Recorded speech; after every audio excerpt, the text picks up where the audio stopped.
Hey there, amazing podcast listeners. We just wanted to take a quick moment to thank you for being part of our podcast family. Yessy, mi gente. Your support means the world to us. Absolutely. If you enjoy our content, please consider downloading our episodes on your favorite podcast platform. It not only helps us grow, but ensures you never miss a moment of our show. And for an extra dose of support, we'd love for you to subscribe to our YouTube page. It's the perfect way to stay connected and catch some behind the scenes content too. Ya lo sabes. Download, subscribe, and join us on YouTube. It's that easy. Thanks again for being awesome. And now, let's get back to our show. Happy listening. Welcome to No Todo Se Cura con Vicks. Haydee, Yessy, and Maggie, our beautiful co-hosts. Welcome Dr. Jennifer Oh back to our podcast. It's part 2 of her wonderful episode. This year is the Year of the Dragon, and Dr. Oh, our esteemed guest, shares insights into the deeper meaning of this year's symbolism and its relevance to our lives. Dr. Oh's expertise shines as she discusses how to uncover the root causes of imbalances and nurture the connections between the heart, bladder, kidney, and more. From managing menopause and menstruation to relieving stress and anxiety, she offers practical tips for holistic wellness. But that's not all. OMG. Dr. Oh also delves into the dynamics of energy, nature, and their impact in our health. Join us on this journey of discovery as we tap into Dr. Jennifer Oh's wisdom and compassion to unlock the secrets of vibrant health and vitality. Tune in now for this invaluable insight and inspiration. Now back to our show. In wars. That's how they keep going. That's how they get out alive, right? Because That they mother literally have figured out intuition. Mother exactly. intuition that turns Yeah. on literally the minute you are pregnant. It's like, Yeah, it's pretty amazing. it's insanely like you just sometimes you don't even know how to describe it because you just feel things. So it's fascinating. Yeah, I wanted to also share my experience with you, Jennifer. yeah. Just because you helped me realize something that I never knew about myself. I went to you, of course. Yessy referred me to you, and I was at that point struggling a lot with my weight. I wasn't sleeping well. I had been diagnosed with sleep apnea, depression, many other things, but those were like the big things. I wasn't sleeping. And I also had a lot of issues with my skin and a lot of gastro issues. Always IBS and all sorts of uncomfortable situations and embarrassing. Yeah. So in my experience was the same way as Yessy would describe. I went in there and I just felt a sense of course, I never, just a little background, never knew anything about acupuncture. Until Yessy, told me she was going to you. I had to look it up on Google. I'm like, is she going to stab me like 1,000 times? Like, what is this all about? But I was desperate.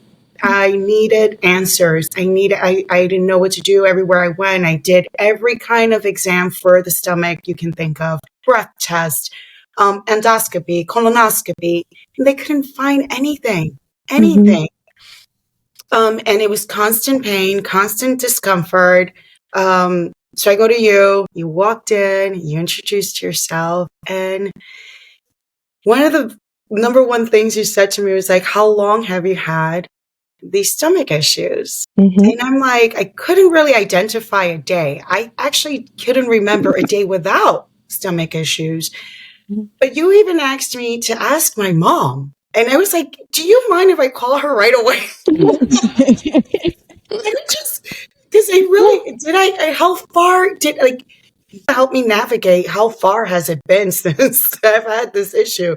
I call my mom right there, and the first thing she tells me is like, Haydee, you've always had stomach issues. We would take you to the doctor as a little girl, and they couldn't diagnose you with anything. And I'm like, so I've had this all my life, which again had to do with a lot of trauma. That's where I held all of my trauma, and I didn't know all the anxiety. And you helped me dig deeper. Acupuncture absolutely helped. At that moment, I still live upstate, so it was hard to get to you. We tried Yeah, I online, remember. I know. and you gave me some amazing herbs that helped me so much. But beyond that, it's something that I went and discovered so much more about this condition and what's happening, why it was happening. So thank you so much for that. And in a nutshell, we all hold our stress somewhere, right? And it's usually in the area that is kind of like sort of your quote unquote weak spot, right? And what is your weak spot? It's the organ that maybe doesn't function as well as the rest of the other organs due to continual and chronic like trauma. So different kinds of trauma too, right, affect us in different ways. So worrying, overthinking, that kind of emotional trauma really affects your gut, your stomach. Chronic grief and sadness really affects your lung, large intestine, your colon, right? Chronic, love issues, right? Chronic absence of joy really affects your heart. So for you, it was really apparent that that's where you held your stress, that's where you really held your trauma. And so I think, again, blessing in disguise, it really helped you unpack, all the things that had ever happened to you, right? And really, even just your realization and awareness that, wow, you've had this since you were a little girl. I think that really helped you make a lot of self-discoveries that, led you to making all the changes that you did because of just this awareness that that's where you always held your stress, right? That's how your body talked to you whenever the stress was too much for you or the worrying and overthinking was too much for you. So that's where a lot of stomach issues will come from. If you are the kind of person who just really kind of worries, that's me, almost obsessively, you're always thinking about stuff constantly. You're also always kind of like taking in information from like worrying. So then you're Googling something from the internet and then reading that, information processing all the time too can really weaken your stomach. So that's why so many people have gastrointestinal issues because a lot of people worry. It's so funny you mentioned that, Haydee, because even my cardiologist, like when I was like, how did this develop? Like I was healthy. I was fine. And he did tell me one thing that he did agree with Jennifer was, anxiety since the age of 4. Yeah. So, yeah. So, that's how. yeah. And so, it then forces you to tap into like, why did a 4 or 5-year-old have so much anxiety? What the heck, right? That makes you really face a lot of your current psychological habits and your current behaviors that go all the way back to that. Because unless you change those behaviors and any beliefs that you developed since you're 4 years old, again, you're only going to go so far in terms of healing the stomach issues that you're coming in for, right? I tell my patients, I'm very honest. I'm like, if you're not ready to deal with that, if you're not ready to deal with psychological or emotional stuff going on, you're probably at best, if you come in 1 to 2 times a week, you're going to get about 50, 60% better at the best, right? So if you really want to go all the way 80, 90%, 100% better, then you have to be prepared to kind of really dig in and understand, why as a 4-year-old did I have anxiety? And then what behaviors and psychological patterns did I really set from that time that you still carry today? Because if you continue to have those patterns and behaviors, then you continue to have the trauma. And then if you continue to have the trauma, that's going to continue affecting your organs. And then, it just becomes a vicious cycle. So, I'm really glad that you brought up the anxiety, because anxiety is a really interesting kind of mental health condition from the Chinese medicine standpoint. So every organ in our body has a relationship with each other. It's like one big dysfunctional family, right? Everyone has a cousin, everyone has a best friend forever, everyone has a mom, everyone has a kid, so on and so forth. Everyone has like a spouse. So anxiety often comes when your kidney organs or your bladder organs are out of balance, right? Anxiety is kind of related to the emotion of fear, but also is related to not being able to kind of emotionally regulate your biochemicals well. And that often comes from a lack of energy. So if you're chronically tired, which moms often are, if you're not sleeping enough, if you just have low energy, generally speaking, then that really contributes to the feeling of anxiety, because anxiety is actually one of the emotional responses to that kind of low energy, right? That your bladder or your kidney kind of give off to let you know that that's what's going on. But the kidney and the bladder has a really interesting relationship to the heart. And the kidney is supposed to be the best friend forever of the heart. And just like your best friend forever, they're supposed to reel you in when you're freaking out, and you're supposed to be able to call them up whenever you need some, just a shoulder cry on and some, non-judgmental like advice, hopefully. Hopefully that's your best friend forever. Our best friends are like, they provide what our family sometimes can't provide, which is like just, some detachment and perspective and, some, just being able to just blurt out whatever's on your mind without fear of being criticized or said, oh, you're not living up to, mom's standards, or you're making dad upset or whatever, right? So the kidney and the heart are supposed to work together to keep each other well. So when you have chronic anxiety, which is partly fear, partly low energy, partly biochemical response, your kidneys start to get really worn out. And just like your best friend forever, if she's exhausted and not sleeping enough and has 3 kids, you can't really rely on her as much as you used to and call her up and say, hey, I need some help. You kind of have to almost make an appointment every 3 months to talk to them because they're so tired and exhausted.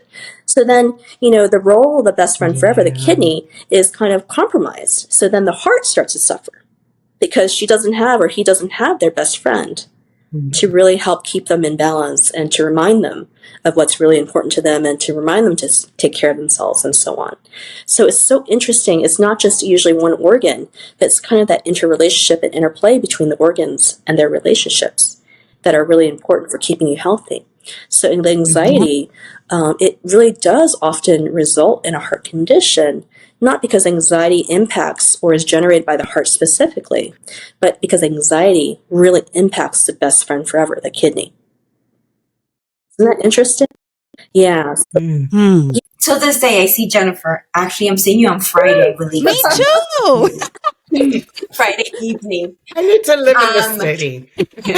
Yeah. I try to see Jennifer once a month. I'm working on doing it twice, but when I first started seeing Jennifer, I think Jesse's first appointment with Jennifer, I think I saw her that same day. You did, because we went out for dinner. Yeah. And I was like, oh my God, but I'm so afraid of needles. You were very brave. I'm like, I'm going to give it a try. I was like, okay. And I remember I'm telling Jennifer everything, and it turns out that my liver was like about to just like be like, I'm done with you. And Jennifer's like, are you an angry person? I'm like, yes. I've been dealing with anger issues since I was a little girl. Like I feel like I was like the angry for a very long time, was like everything with the anger was inside. And then as I got older, I became with the anger was like, out there. Right. So, Jennifer like really helped me, specifically mostly like really when after I gave birth, I was dealing with my blood pressure that just wouldn't go down, like after preeclampsia, you're supposed to like, the baby comes out and the blood pressure goes down. And that was not the case with me. And I was on these super like high dose meds. A nurse would come into my house and seeing Jennifer, I was able to get off my meds. That I tell a lot of people who are on blood pressure medication, your story, because you really recognize that, your liver, you're a liver girl. My liver was, and let me tell you something, my liver, I remember, so Jennifer, I just sometimes feel like my energy just comes all the way and it won't get out of my head, and it's this pressure. And you taught me about the whole connection between the kidneys and the liver, how like they have to work together to make the energy flow up and down. And, I must say my liver is living much happier life now. Your liver is happy. The heart, the liver, and the stomach. Yeah. So Yes. if the heart is the queen of the body, right? The liver in the relationships between the organs, the liver is the mom of the heart. It's the queen's mom. So there's this very famous Chinese medicine saying that in order to be healthy, we have to keep the king or queen healthy. My saying is, in order for you to be healthy, you got to keep the queen's mom healthy and happy. That is true. And Yes. stress is such a huge factor in creating heart issues because stress, anger, frustration, right? Those are all kind of very aggressive, angry emotions, really impact your liver health. And if the liver is the mom of the kid, we all know, right, as parents, if the mom is not doing great, the kid is going to feel it immediately. Your kid will suffer, right? So the liver health is so important for taking care of heart health. Now, stomach is the kid of the heart. It's the queen's kid. Yeah, that's why diet, right? And eating healthy and making sure your GI symptoms are, dealt with are also really important for also cardiovascular health as well, right? So it's like a whole dysfunctional family, let me tell you. Oh my God. So, Yeah. Jennifer, if there's any, I know in the world that we live in, everyone is struggling with something. A lot of people are struggling with anxiety, PTSD, menstrual issues. Yes. Are there any recommendations that you can offer for maybe some listeners that might be suffering with that? Migraines is a big one too. Issue. Oh yeah, menopause. That's a big thing for ladies. I mean, yes. it's so taken for granted that everyone's going to have difficult periods and difficult menopause, whereas actually, naturally, we're supposed to feel really good once we hit menopause because we don't have our periods anymore. Yeah. I think, Yessy, you said that, right? Yeah. And I always say that. Listen, I'm going to have a good menopause because Jennifer told me. And we're actually supposed to feel good, a little tired maybe, but pretty good when we get our periods. We're not supposed to be in so much agony and pain and have so much PMS. That's actually the unnatural, an unnatural condition, or like a condition that means that your body and your hormones are out of balance, right? So just for any kind of women's health issues, in which the liver plays a huge part, because the liver regulates your hormones, especially your menstrual cycle issue related hormones. Right? And it also really helps you get your period, the physical act of getting your period. Helps you have the blood flow that you need in order to, have your menstrual cycle every month, right? So, the liver also really helps regulate stress and deal with stress. Right? It deals with all the negative emotions that you experience, but especially stress and anger, frustration. So one of the most important things, if you want to have a healthy menstrual cycle, is if you have a really difficult one, or you're having a very difficult menopause, is to really be honest with yourself about your sources of stress and your sources of anger, right?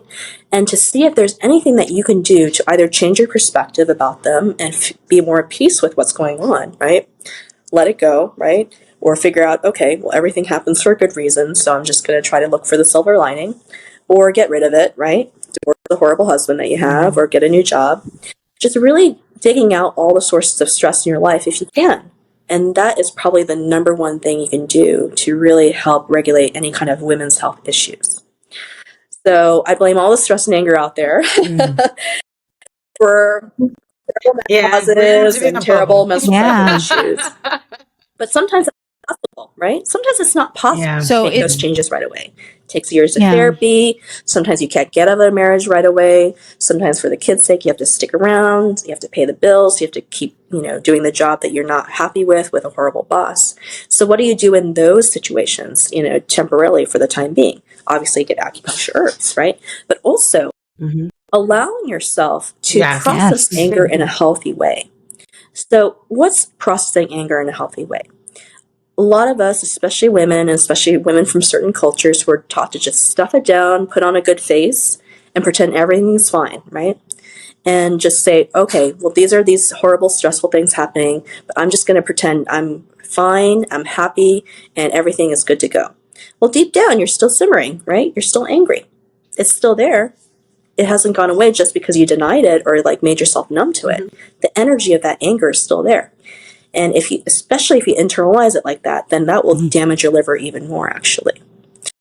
So externalizing it in a healthy way means just having a safe space where you can really talk about what's pissing you off and letting yourself kind of yell or let your voice be raised, because actually the act of kind of externalizing it vocally or physically helps you release that toxic energy, right? So the easiest and free way to get rid of that toxic energy that you've repressed inside is just to scream. Scream at the top of your lungs. My teacher calls it Taoist cleansing 101. Scream. Scream. Yeah. So do some acupuncture and then go to a kickboxing my liver class. Pretty healthy for years, because you always scream and shout and punch things in Taekwondo, right? I got to release all that way. Beat people up in a good way. Go. So that was probably my saving grace for years, right? Because I got to let it out in an aggressive way. Anger is an aggressive emotion. So even if you do meditation and you listen to music, yes, that's definitely really important for helping create more peace.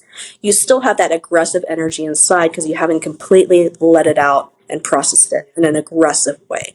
So screaming, that's a pretty aggressive vocalization. I think there used to be a trauma therapy called primal therapy. That was really popular back in the 70s and 80s, where people got together in groups and just screamed their head.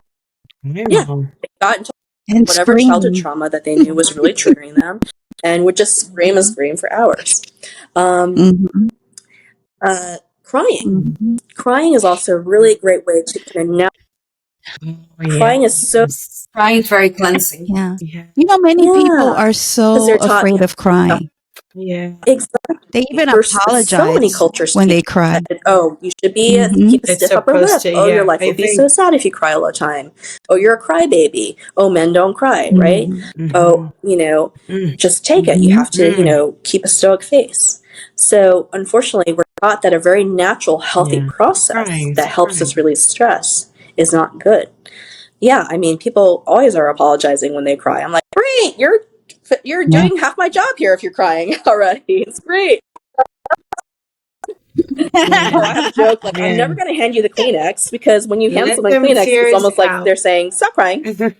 I'm like, let it out. It's just snot. Let the snot come out. Don't worry, right? Tears are the body's way. Yeah, they need to normalize that. They definitely need to do it's a very healthy way to transform that toxic energy to a physical substance that you can literally let out, right? You literally let go of. It's it starts with kids. It hurts. When you hold in tears, it starts with kids, letting them cry. Like, it's okay. Like, you gotta cry. You gotta kids cry. are so wise. They have natural wisdom. Let it out. So what do kids do when they're stressed out and mad? They cry, they scream, they beat their feet, they stomp around on the ground. They stomp around. One of the meditation or energy exercises that were taught at my martial arts school and Qigong school is to just pretend you're a kid and just go, stomp your feet on the ground, right? Because again, stomping is an aggressive action. It helps release that energy safely into the earth. The earth can take it, right? Better the earth than us. To that end, you can also break stuff. So I don't know if you guys know this, but in New York City, there's this thing where you can actually rent a room that's padded. And I've been wanting some furniture, and you just go to town for half an hour and smash the heck out of that stuff, and then you pay them to clean it up afterwards, because you that's what the money is for, right? And again, aggressive action. I mean, tell the truth. I'm sure there's been situations where you're like, oh man, I wish I could just hit something or throw something, but of course, you're a grown-up and you're a nice person, so you're not going to do that. Safety-wise, it's just horrible to like break things and throw stuff. But, actually, that's what kids do naturally too. I'm sure you guys know. They throw their toys. They break things. It takes us years to try to train them to stop doing it. But actually, again, that aggressive action helps you release that energy in a relatively safe way so that you're not hurting someone else with your words or your actions, right? It's better to break toys Yeah. than try to hit your kids. Let me tell you. Yeah, what I do with Mateo is because he has that he has like that energy sometimes where like he can get angry, and of course you can't just throw stuff because we're not going to do that. But I do tell him, when you're really angry, go into your room, take your pillow, punch it. Punch your pillow. That's a safe thing to do. You don't want to train your kids to break everything in sight, because that's just societally you'll get put in jail for that, right? So you have to get creative and come up with these tricks, which they can do in the privacy of their own room or own house. They won't get arrested. No one will look at them strangely, and they just let it out, right? So screaming, punching your pillow. The old-fashioned Chinese trick is to save your old eggs that are expired and find some corner in the forest and just smash them all. That's very satisfying. Potatoes. Potatoes are, I don't know if they're cheap anymore because I don't really buy that many potatoes, but you can microwave potatoes so it's a little mushy and then just take it outside and stomp on it, right? Just stomp on it. Bubble wrap. I'm sure you have friends who are obsessed with popping bubble wrap. Let me tell you, those people have stress because they want to break all those things. That's one of my number one things. In the summertime, what I do is, and this is for me too, not just my nephews, because their parents have a lot of stress, water balloons. We fill up like hundreds of water balloons, the biodegradable ones, so we don't have to pick them up. Yeah, we just spend all afternoon smashing those water balloons, and they are just so happy, and they sleep so well that night. We all sleep very well that night because we've just let out all of our kind of, angry energy that we've held inside. So that stuff is relatively free. That's amazing. Water balloons, they cost like $10 for 200, so not too much. Eggs, expired eggs. Go to the deli, get some expired eggs for free. So there's you can do that. It doesn't involve spending hundreds of dollars of acupuncture, or if you're lucky enough that requires insurance to cover it. That actually kids have naturally done for centuries, millennia. If you watch your kids, they know what to do. They know what to do to release this anger and this frustration. And let me tell you, that will really help regulate things that are related to your liver function, like women's health issues. Menopause is an interesting kind of combination of that, but also menopause, because you're reaching a certain age. We're all, especially because of the, we're all working, parents, right? You have several jobs. You're a wife, you're a mom, and you have a job, right? And because of the values of our generation, we are still expected to take on most of the child rearing and household kind of tasks. That's just, those are the beliefs of our generation still currently. Theoretically, our men, that we're dating or that were our partners, they know better, but do they do it? No. They don't, because their mothers were from a very kind of old-fashioned generation where they did do everything for the household. But a lot of times they didn't have a job. But that was what was normalized. Whether they had a job or not, still they were expected to do it all, right? So by the time you reach your 50s, a lot of women are so burnt out, carrying these 3 jobs for decades. And when you hit menopause, you need energy to convert the energy that goes into, your cycle for, having babies. You literally have to convert that engine that is behind your ovaries and behind your uterus and convert it into an engine that actually can support the rest of your body for the rest of your life, so you have a better quality of life. That's why we stop getting our periods in our 40s and 50s, because your body knows you need that energy to keep going, right? And no one's going to die if you don't keep having kids into your 50s and 60s, right? So that's kind of optional. It's sort of an optional engine that you can convert and reuse, repurpose for having a better quality of life and more energy as you get into your 60s and 70s. But unfortunately, because so many women are pushing themselves so hard, they're not sleeping enough, they're working these 3 jobs, they don't even have enough energy to do that natural process of converting that engine and repurposing it. So then what happens? Your hormone levels go way down, because that's part of what your reproductive engines do. They produce enough hormones for you to get through whatever life throws at you. And then you get the symptoms, hot flashes, you're extremely tired, you get the brain fog, and these are all signs that, one, your engines weren't repurposed properly because you didn't have the energy to do it, right? And or while you're going through the process of perimenopause and menopause, it takes so much energy to do that while you're going through menopause itself, you feel those symptoms too, right? So that's why a lot of women have difficult menopause, because their energy is so low. And then on top of that, oftentimes their hormones are already pretty haywire because they're so under so much stress. So those two combined are like a perfect storm for a difficult menopause. So when you're hitting menopause, and especially before, you have to really honor yourself and honor your body and give it what it needs, which is you need to rest. You have to give yourself self-care. You have to know what your limits are. You have to really, delegate your tasks to other people in your household if possible. Don't feel guilty about sleeping in on the weekends. Don't feel guilty about making your 10-year-old make his own breakfast. They're perfectly capable of boiling an egg or even just getting cereal out of the refrigerator, right? Don't feel guilty, because in Chinese medicine, what we say, if the mother is healthy and happy, the rest of the family will benefit, right? Everyone will benefit from women, and even in culture and society, from women feeling better and taking better care of themselves and being healthier. Everything really depends on that. Yeah. Yeah, it is. Yes. Huge role, and we have to, because no one else is going to do it for us. Not even, maybe our parents kind of tried, but we have to take the responsibility of our own mental and physical well-being. We have to gift it to them. Yeah. That's so true. You're absolutely 100%. And I think you're right. We are doing so much. We are doing everything. We are working. We have our own businesses. We are parenting. We are being wives. We're being daughters. We are being sisters. We hold so much, and we were never really taught how to take care of ourselves. We were expected to do all of these things, and there was no type of education or guidance of how do you take care of yourself. And I think for many of us, that is the reason why we have such a hard time finding ways we had to it programmed take care into of us from ourselves. day one, and our parents did too. Their moms, especially if you're from certain cultures, and any women anyway. I mean, women weren't even really working in the workplace and had the right to vote in the 20th century. So before, we were completely dependent on either our fathers or our partner, our husband, to financially support us. So we didn't have a choice.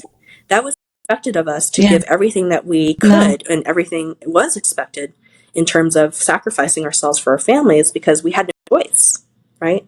We literally had no choice because we didn't have the financial Right. to,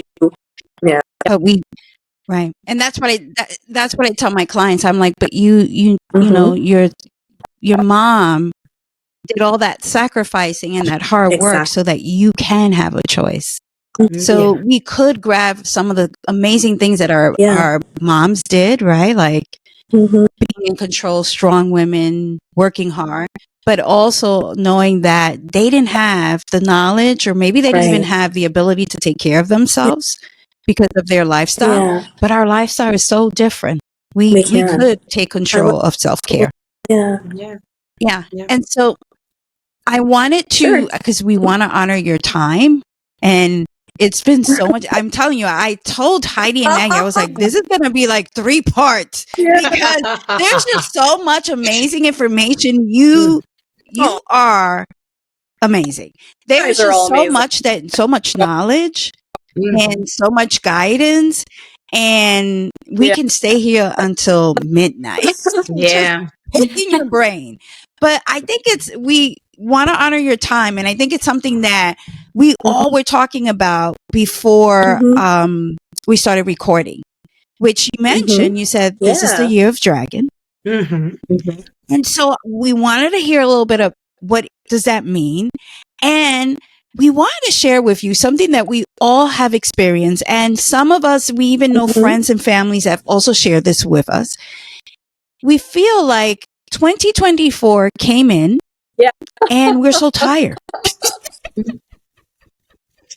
We feel like so tired. Like it's we like really definitely want to hibernate. It's an understatement. Like every winter, you're tired. But I feel like this particular winter, I feel like I've turned into a bear.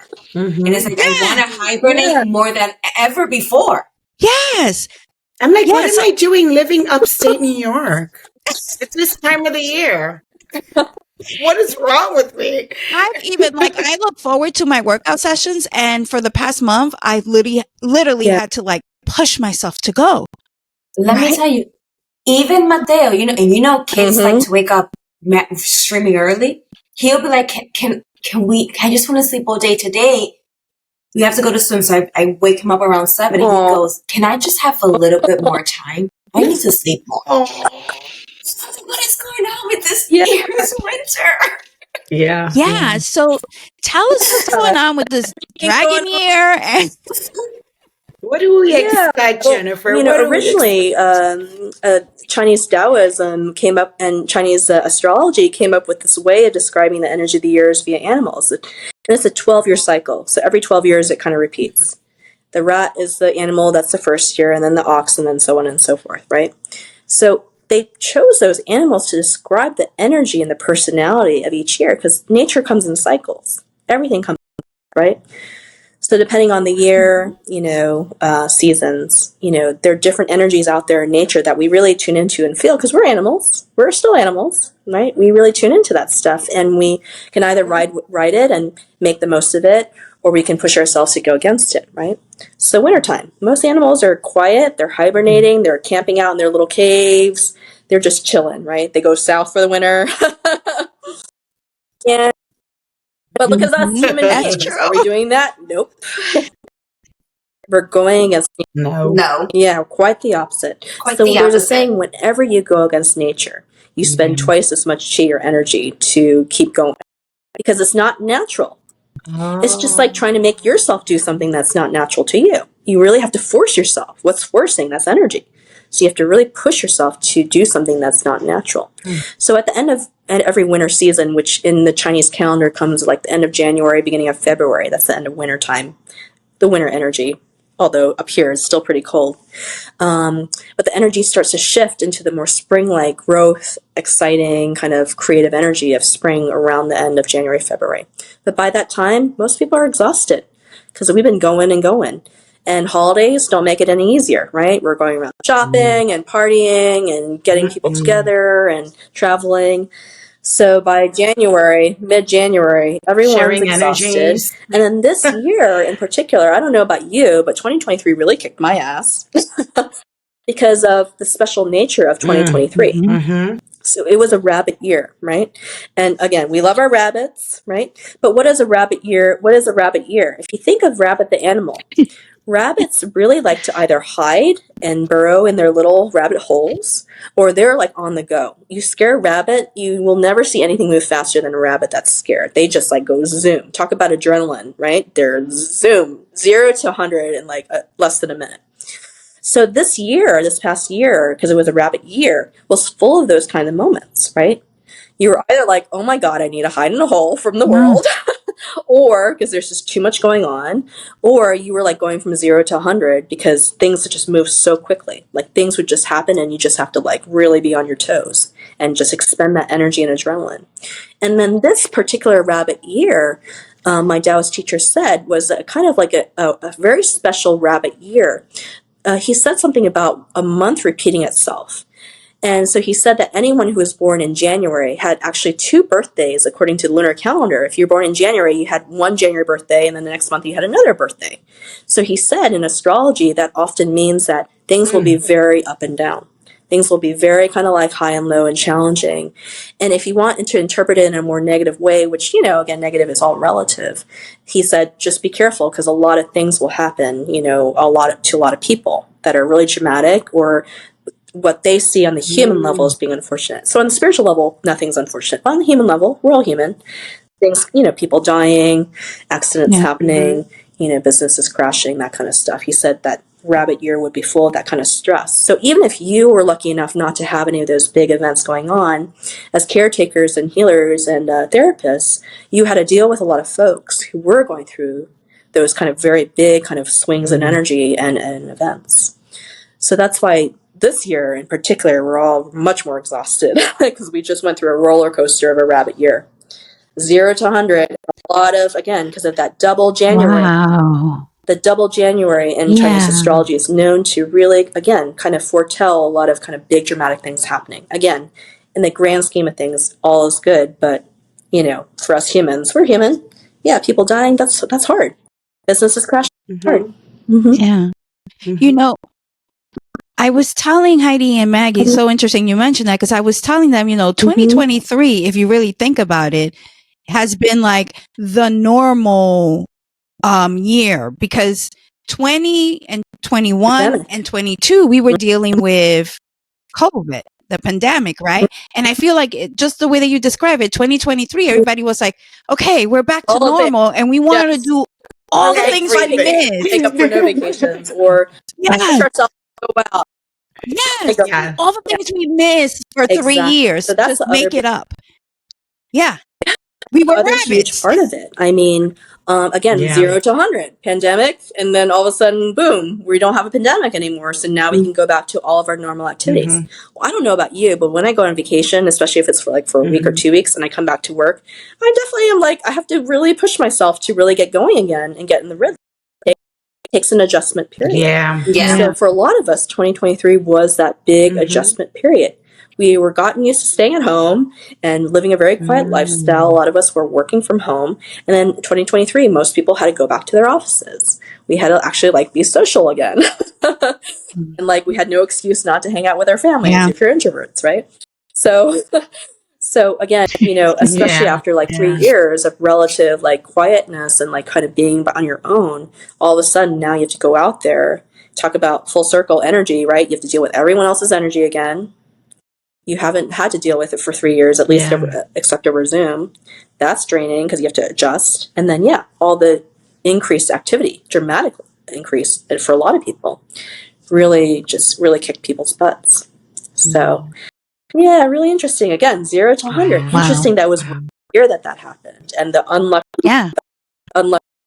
So what are we expecting for Dragon Year? Dragon Year is the dragon is the only imaginary creature of the zodiac, right? All the other animals, they live in this dimension. But if you guys are familiar with old folk tales or old lore and cultures about shamans or witches or whatever, they often have spirit guides or familiar, right? The animals. Animal spirit guides. Huge thing in many cultures, especially the older, kind of more indigenous cultures. So the dragon actually does exist on that dimension, right? So most of the familiars we're more acquainted with.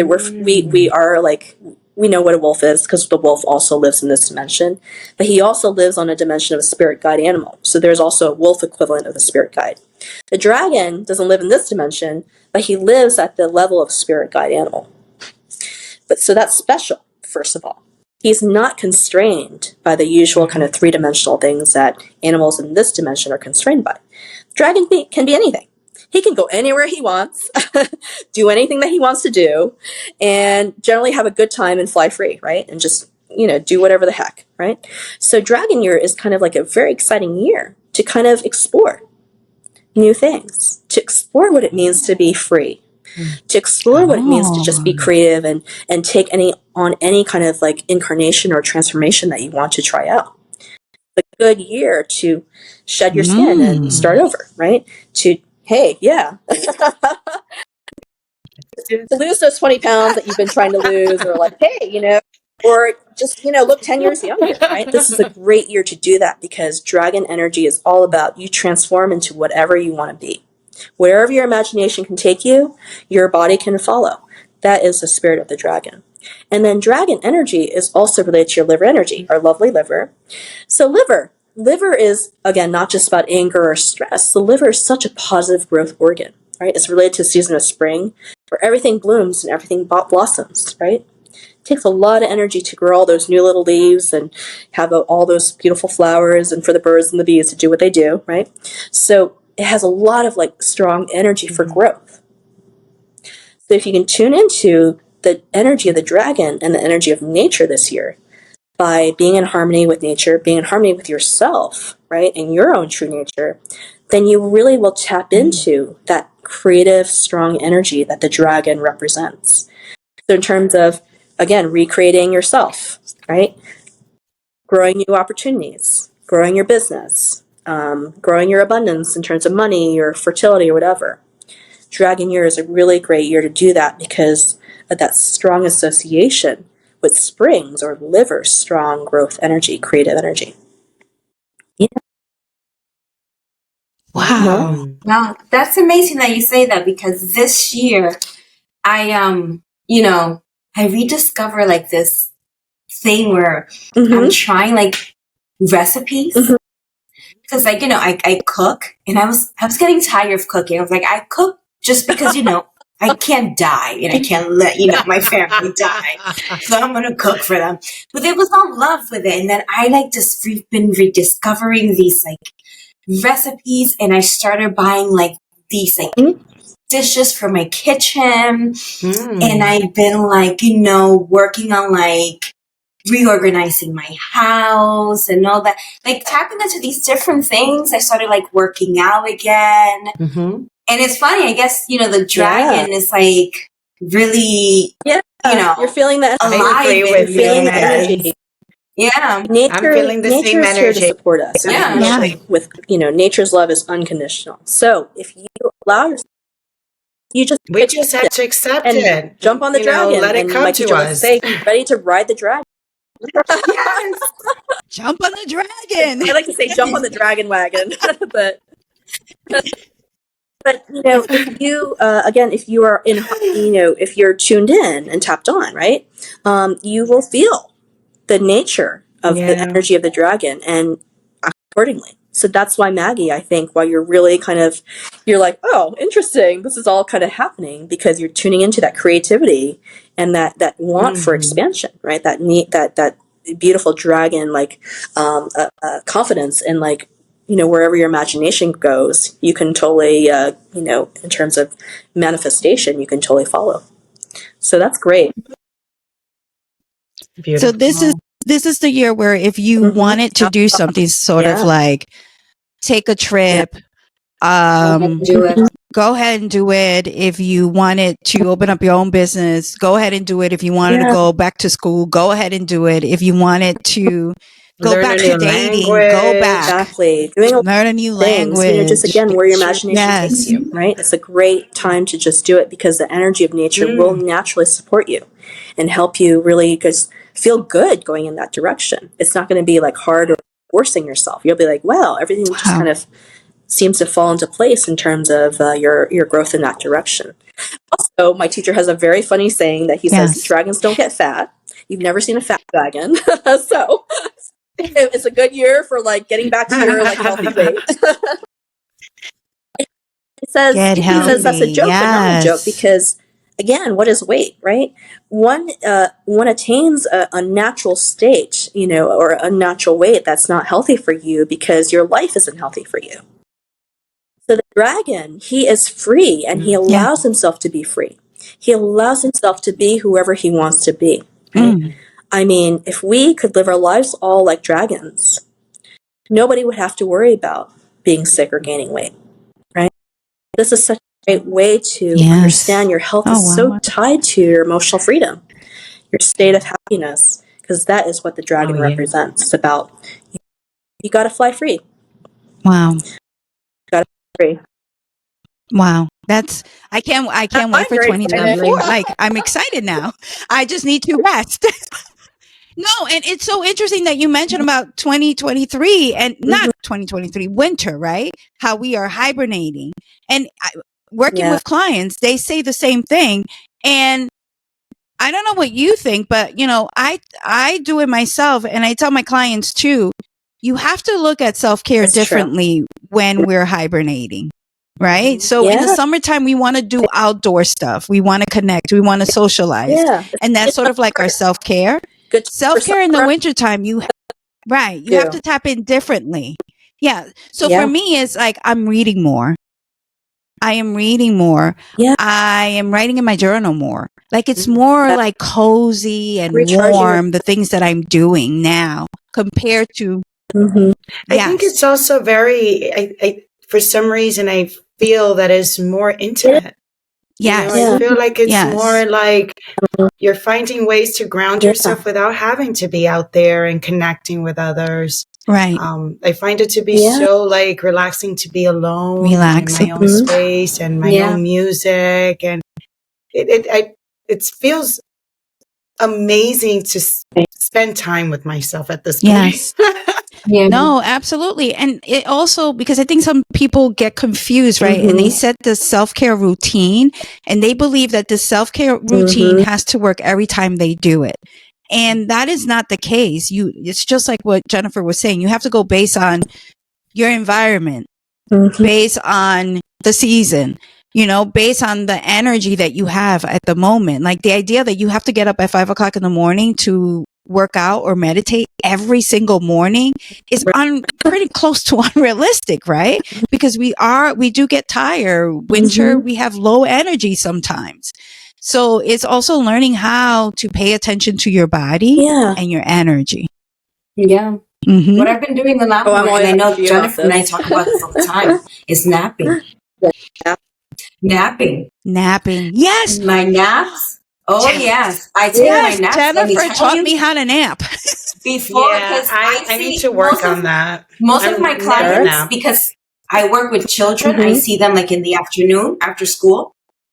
So I do what I got to do in the morning. I'm working on like setting days, like today I do this. But let me tell you, that 30 to 40-minute nap, that's going to happen. Yes. Yeah. I remember. Yes. Jennifer you recommended take a nap. And I'm like, I can't take a nap. She's like, you get a lunch break? I'm like, yes. Then you can take a nap. I'm like, but I can't fall asleep. And she's like, for 11 minutes, put your timer on the phone for 11 minutes. Just sit in a comfortable chair. If you have a bed, lay down. Turn off the lights just for 11 minutes and close your eyes. You don't even have to fall asleep. And I was like, okay, I'm going to try it. And that's when I was in the office and I would turn off the lights. I would close my door. I would sit in my comfortable chair and put on the timer for 11 minutes and close my eyes. And eventually I started falling asleep. And when the alarm went on, I was so energized. It's like I had a boost of caffeine. Power nap. Once I started taking my power nap, I didn't have to have that second or third coffee after lunch. Yeah. Yes. So, yes. It's free. Napping, definitely. I've only taken naps when I've been forced to, like, my body tells me, like, you need to just I literally just lie down and just be like, oh, I guess I was tired. You know what works for me sometimes, Haydee, is you lay down cozy, you put on something on the TV that doesn't require you to think. Let's sometimes say, The Office. I was just going to say, The Office. You put on The Office and you notice, you start to drift into sleep and just let it happen. Yeah. Even if you don't go to sleep all the way, even if you're just dozing, it's like a car, right? If you're like driving that car for 80 miles an hour all day, I mean, that engine is going to overheat and like you not be in great shape after a while. Even if you just stop the engine and just let it idle for 10, 15, 20 minutes, for you as a driver, that makes a difference, right? And for the car, that makes a difference. So actually back in the day when we didn't have 9-to-5 jobs, people actually naturally had a couple sleep cycles throughout the day because nature told them if you rest, you actually, save your body a lot of wear and tear, right? Because you're not pushing it to stay awake for 18, 19, 20 hours a day. Yeah. And 2, you actually don't need as much sleep each time because when you're resting in like phases, you don't have to have as long of a recovery time, right? So for us moms and us busy ladies, actually, if you get in the habit of taking a 30-minute to 1 hour nap every day and you're really regular about it, you'll find that you don't need as much sleep at night to feel rested, right? You don't need that 8 hours. We need 8 hours to push ourselves to stay awake for so long. You're right. If we actually divided it up, our normal sleep cycle would be like 5 hours at night and then like half an hour to an hour during the daytime. And then I need little mini naps to take. Dad, who's like one of the most brilliant people I know, and he went to MIT, and he's like a physicist and a researcher. He is religious about taking naps. And a lot of really kind of brilliant politicians and scientists, you read kind of their biographies and they'll be like, oh yeah, that was like a regular thing that they knew that they needed to do to refresh their brain so that they could be more efficient and more productive. Just taking an hour nap, siesta, right? I can see that. Sometimes in the afternoon. Yeah. And when I went to Spain a couple of years ago, I went to this coastal town, I think it was Malaga, and they boasted that their longevity rate there was the second highest in the world after Japan. And I said, well, what's the secret? And they said, well, all the salt air on the beach, right? Salt air is really good for your lungs and for oxygen, right? Sea level, there's more oxygen density there, right? So you're taking more oxygen. And also siesta, between 3 to 5, close everything up. Everyone goes home, gets a little bit of lunch, takes a nap.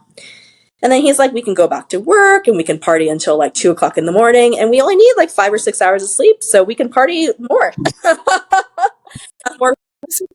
Yeah. Makes you go, wow. That's amazing. No, but it's so true. You know, the whole 9 to 5 thing was all capitalism that really made us force us to work 9 to 5. They're trying to change that now to like 4 days a week. They're like really working on making sure that they change the laws on there's work several days. companies that are experimenting with this in several countries where they shorten the work week. For a few months. To 4 Dominican days Republic versus 5 is days one of them. And what they're finding in preliminary studies is that people are just as productive and they feel better because they're more efficient, they're more rested, they're happier. Yeah. Right? And that's I follow Andrew Huberman, the neurologist, and he says it himself. He's like, when you take a nap, it does. Your brain resets. You actually become much more productive after the nap. You're tired, you don't think as efficiently. Right? Yeah. Your brain just doesn't work the same way. Yeah, you feel very energized. Very energized after a nap. The lastly, because I know the class are over, it's learning how to like be very flexible. So, being a mom, a business owner, a wife, we have so many hats. We have to like split our time and also somehow figure out how to give time to ourselves too. So like, I tend to like, know what I'm doing each day, even like, like what I'm going to cook each day. And that's great. But if I realize that on, let's say Wednesday, I'm tired, I'm like, okay, Wednesday is all right. I'm supposed to, clean the bathroom, make this for dinner, whatever. But if I'm like, I'm not feeling it, then Wednesday I'm not doing shit. Yeah, it's okay. Like having that like flexibility, like nothing is written on stone. Absolutely. Do I want to clean the bathroom? No, I'm fine. Wife, you're not being a good business person. My teacher says, leave the dishes in the sink when you're tired. Just leave it. Leave it until next morning. What's going to happen? Nothing's going to happen. It's not even enough time to like bacteria to grow properly in there. So, so little things like that, being more flexible. I completely agree.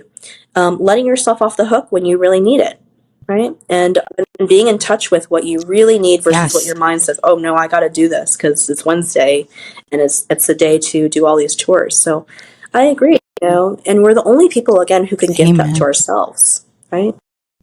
We're the only people who can really honor that need because we know ourselves. We know what our energy level is at if you really, think about it and you're honest with yourself. So wintertime, that's so important too, because again, we're naturally supposed to be hibernating. If you think about the human cycle of life, so in Chinese medicine, we see the seasons as also kind of representing a human life, right? So spring is like when you're born and you're a baby.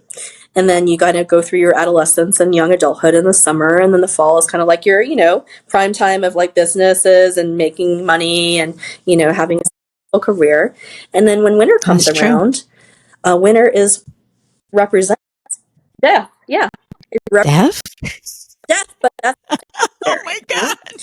If you look at all the trees and the animals, if they didn't have this deep rest during the wintertime, they wouldn't have the energy that they need to do all the growth that they need in the springtime. So for us, even though, death on some levels is very sad and kind of like, we don't want to die anytime soon, it happens to everybody, right? And why does it happen to everybody? So that we can start anew. We can start fresh. We can have a whole new life and a whole new experience. And so when you die and you're going through the winter of your life cycle, you're up in the spirit world. It depends on what you believe in. You're kind of like looking at all the karmic lessons you learned in the past life, and you're like, oh, interesting, that happened. Maybe this life I want to do it differently. You're just chilling. You don't have to pay bills in the spirit world, so you can take a little break for a while. You don't have to deal with your body. You don't have to worry about gaining weight. So you just get to take a break from, the sometimes very challenging, existence of being human, right? So winter is so interesting that it represents, our time in the spirit world when we're dead, and it's preparation for and rest for rebirth. Like a rebirth. So we undergo that every year too. Yeah, thank it's so you for all to rest deeply, so that for the rest of the year you have the energy to do all the things that you want to do. Thank you for sharing that, because now it makes sense. Before we were like, okay, what is going on? Like, I think we even spoke about like, are we like down? What is going on? And now it does make a lot of sense. It's more for me. It's like Yessy, assessing it. Do you remember? I was like, am I going through seasonal depression? Yes. Right. And it's now more understanding that, honoring the fact that our body just is asking for the rest to slow down. And and I think that gives us like a better understanding, and kind of like giving ourselves the permission to go ahead and do it without feeling, because we do live in a very fast paced world, without feeling guilty that we're not going fast. Or we hustle all the time. So it's interesting that you mentioned seasonal depression. So seasonal depression, most people, is a combination of really low energy because they're exhausted, and also depression is actually anger and stress and frustration, but you don't have enough energy to emote it as such. So you actually just turn it inside, and that manifests as being really stuck and depressed. So when people get seasonal depression, they're usually on some level really resentful or angry about having to keep pushing themselves, right, through the winter season, when they just really just want to sit at home with a book and rest. So they're building up all internal stress and then pissed off inside about having to, continue getting up at 5 a.m. to go to the gym and then go to work and then take care of the kids. And then on top of that, their energy is so low. So that's exactly where seasonal depression comes from. And on top of that, not enough to do, of course. So. That makes so much sense. Yeah, that makes so much sense. Jennifer, you are, oh my God, a guru. I love talking to you ladies. You guys have the you are. Yeah, you guys have we love cool questions, and you guys are all so freaking inspiring. It's such a pleasure always to talk to you guys. I always just feel so lucky and blessed whenever we get to have these kind of very fun, deep conversations, because you guys bring a lot of your own work and energy to it too. It's not just a one-way street. Absolutely. We play off of each other. And what I really kind of really play off of from you guys is like, you've done a lot of deep spiritual work. You've done a lot of trauma work.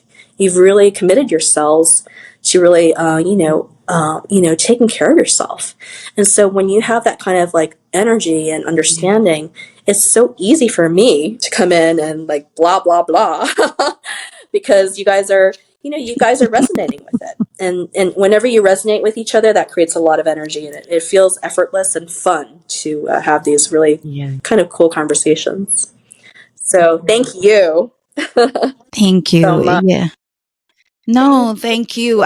We are so grateful that you said yes to this and allow us to share all of the knowledge and wisdom that you have. I think, especially in our community, in our Black and Brown community, I think it's so important that we learn about how the body, the mind, all of it is connected, right? And the importance of taking care of ourselves, that sometimes high blood pressure, yes, take your medication, go see your doctor, but really check deep down inside what's happening, what's the root of it. And I think that is the piece that you've been really, for all of us, you taught us. And I'm passionate about what I do. The acupuncture, when you feel better, too, when your body feels better, it's just so much easier to make the changes that you need to make too. So even if you're not, interested in really digging deep into your psychology, hey, you just have more energy, you feel better. Your GI system isn't bothering you as much. Your headaches aren't like getting you down every other day. You are you actually intuitively just are like, hey, you have the wherewithal to go after the changes that you want to make. It's just, and especially as women of color, amazing, and the brown and Black community, there's so much trauma. There's so much, especially surrounding our bodies, right, as women, and also as immigrants too, right, or children of immigrants. I mean, just those two things alone are so, are just so, fraught and with layers and years and centuries of all these psychological things that we carry, right? So, especially for this community, it behooves you to kind of use a little extra, right? A little extra self-care, to really go after extra tools to help yourself, because again, this is all happening for a good reason, right? But on the surface of things, it's just a fact that people of color and women, especially these communities, need that extra permission to give themselves self-permission, really, to care for themselves and their bodies in a way that's going to create wellness in all areas of their life. So important. That's why I'm passionate about what I do. Yeah. The acupuncture, everything that you do, like going to visit you, it feels so good. You give your client the space, especially not the space, but a safe place where they are able to just connect with you and talk to you. You give your clients time. You're not rushing anyone. You're not like with a notepad, like, what's the problem? What are you doing? Right? You take the time, you sit down, you enjoy a little tea and you really, really explain to your clients, like, what's happening. Really a better understanding than just like medication and trying to find ways to alleviate the pain and not really go into the root of it. So thank you so much for doing that. And where can our followers and listeners find you? But I also do on phone consults as well. You can go to my website. It's called sacredtaoacupuncture.com, and Tao is spelled with a T, not a D. Sometimes it's spelled with a T, sometimes it's spelled with a D. It's spelled with a T. And also, if you're interested in learning more about Tao's philosophy and Qigong, you could also go to my teacher's website, Dr. Liu, at a foundation, a nonprofit educational foundation that educates the public on how to use these self-help tools from a Chinese medicine standpoint. It's called TCM World Foundation. So you can just Google TCM World Foundation and you'll find all these amazing blogs and podcasts and Qigong videos and, talks from my teacher, who is just amazing. And I've learned everything that I've, shared with you guys. Most of it I've learned from him, and it's a great resource that he's put together for people. And I really share his passion for helping people understand that there's so many things that you can do for yourself that don't cost a lot of money and that will actually, be, really, really beneficial for you. Even just the concept of taking a nap. He's like, it's free and it's easy. He's like, do it. You have no excuse. So he gives us permission. He's so funny because he gives you permission to just do common sense stuff, which we've all taught ourselves not to. Everyone's like, oh, take a nap. No, I can't, right? He's like, why not? It's free and easy and it makes you feel better and helps you reset. So, yeah. Why not? Yeah. And so the last question that we have a signature question. And the last one, we always ask our guests, what is one thing, no matter where you're at, Jennifer, no matter where you're at in your life, that no one can take away from your culture? Yes. Like you are Korean and no one can take that that's away. That's a really interesting question. I love it. Very provocative. Where can I start? Well, I think Korean people, they have a real sense of fight. They will not just lay down and take it or roll over and give up. Because we went through centuries, just like a lot of folks, in Black and brown communities here, of being oppressed, being enslaved, being forced to do things against our will, like be prostitutes or, give up our language.